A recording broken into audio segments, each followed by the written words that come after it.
because nobody is going to accept to be discriminated against. Natembeya belongs somewhere else. He does not belong to Kenya, by the way. And his ideas are crooked.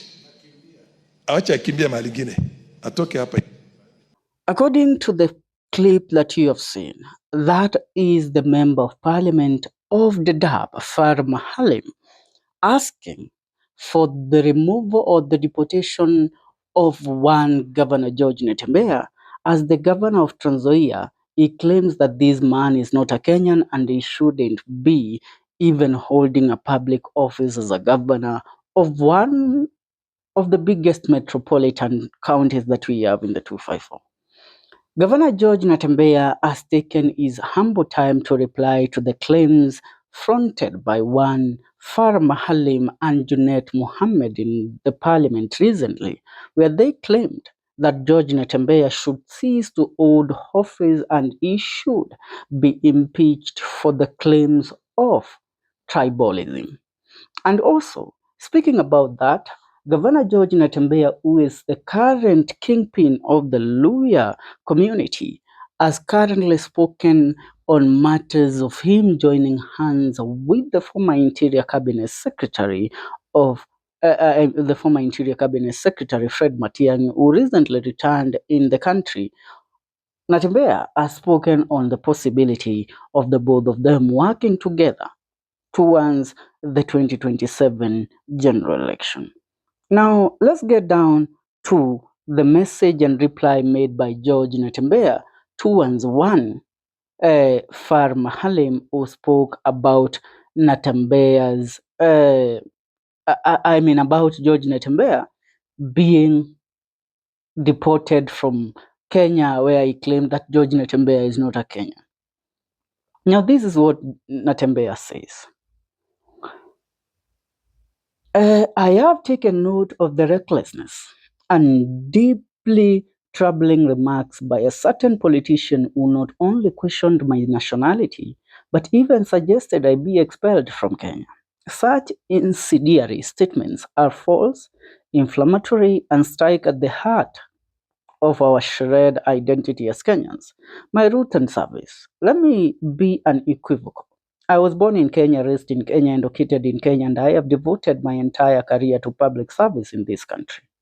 From my early days as a regional commissioner in high pressure zones to my current role as the governor of Trans Nzoia County, my track record demonstrates a steadfast commitment to the welfare, security, and development of all Kenyans, irrespective of ethnicity or region.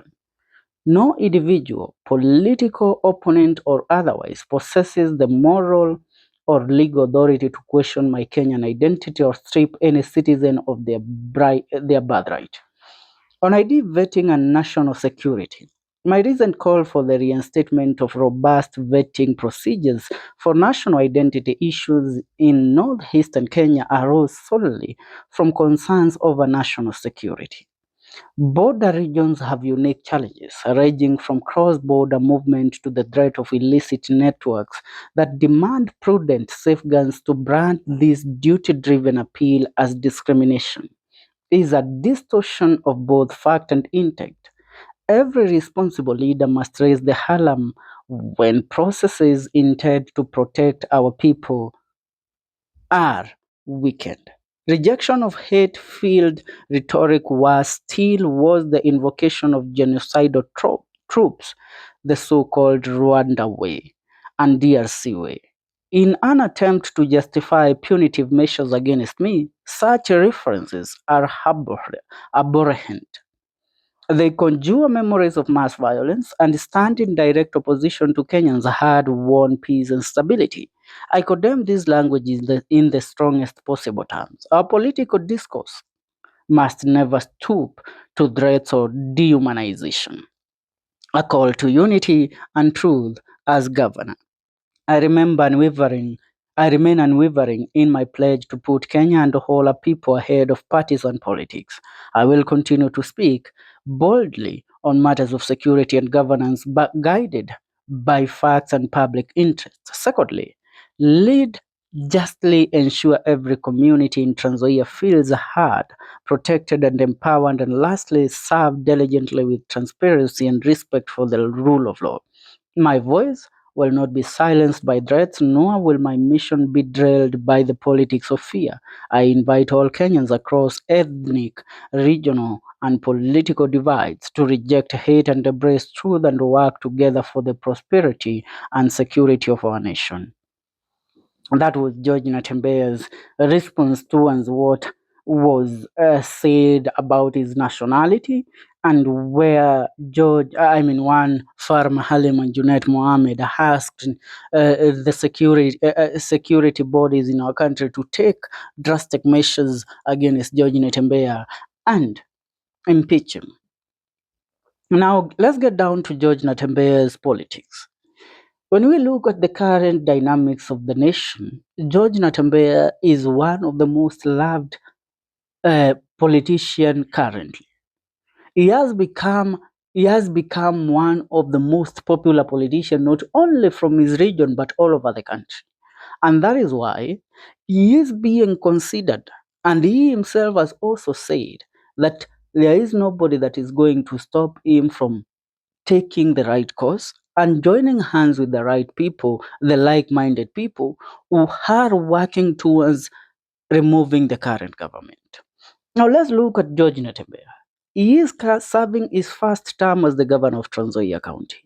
So there is a high possibility that George Natembeya might go for a higher post than the one that he is currently holding, leading the Mulembe Nation. The Mulembe Nation of the Luya community is the second largest community in the 254 after the Mount Kenya region.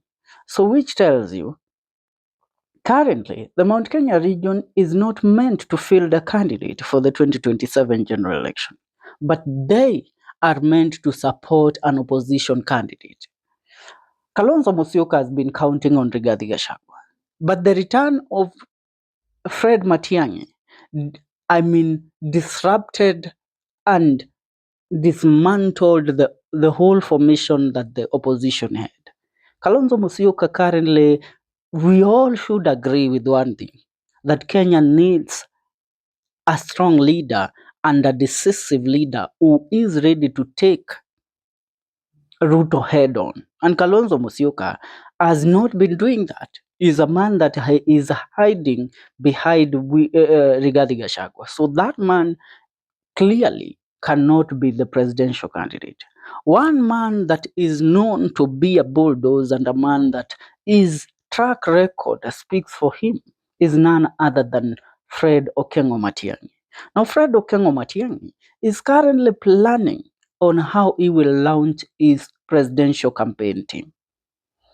And he is currently holding meetings with different regional leaders so that they will collaborate towards him kickstarting his campaigns ahead of the 2027 general election. And Matiang'i is not ready to become second to nobody. He is not ready to become second to Kalonzo, nor is he ready to become second to anybody else. He is going for the top seat, and that is the presidential seat. Now, when we look at the dynamics, who is best suited to be the running mate of Matiang'i? George Natembeya. And George Natembeya is currently in communication with Fred Matiang'i and with the rest of the opposition, planning on how they are going to start their campaign trail ahead of the year 2027. But let me ask you, how can somebody that we know their roots and we know that these people, this someone is not a Kenyan even by birth, questions the nationality of a governor in the Republic of Kenya, and yet you people sit down, relax, and enjoy the show? I want to hear from you. Leave a comment on the comment section. See you in our next video. Remember to subscribe. This is the Kenyan Daily Report.